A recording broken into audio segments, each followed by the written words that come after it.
ঠাকুর স্নেহাদর করিতে করিতে বলিতে লাগিলেন, আমি রাগ দেখাই, রাগ করি না, ফোঁস করি, কামড় দেই না।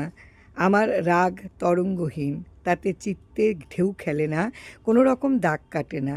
দাগ কাটে না বইলাই আমার ক্রোধ সাময়িক ও অস্থায়ী। ক্রোধ আমারে পায় না, প্রয়োজন বোধে আমি ক্রোধেরে পাইয়া থাকি। স্বভাবেই থাকি, স্বভাবের অভাব হয় না। তোমারে ক্রোধ দেখাইছি, এখন আর স্মরণে নাই। গরম জল ফুরাইয়া গেছে, সরলভাবে জানালেই হইতো।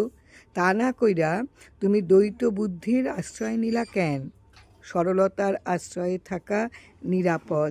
শিশুর সরলতাই একমাত্র আশ্রয়, সেইখানে মন ও বুদ্ধির ক্রিয়া নাই। সেই জন্য শিশুর মধ্যে ভগবান বিরাজ করেন।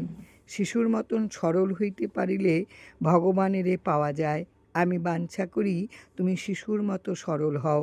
সরলতা আমি ভালোবাসি, শুধু সরলতা দিয়া আমারে পাওয়া যায়, সাধ্য সাধনে মেলে না। তোমার শোধনের প্রয়োজন হইয়া পড়ছিল, আমার স্বভাব ভালো নয় বইলা কেহ আমারে ভালোবাসে না। তোমরা না দেখলে আমারে দেখব কে, জামু কই? এই বলিয়া ঠাকুর নীরব হইতেই আমি তার শ্রীপাদপদ্মে প্রণাম করলাম। শ্রী ফণীন্দ্র কুমার মালাকারের লেখা রামভাই স্মরণে।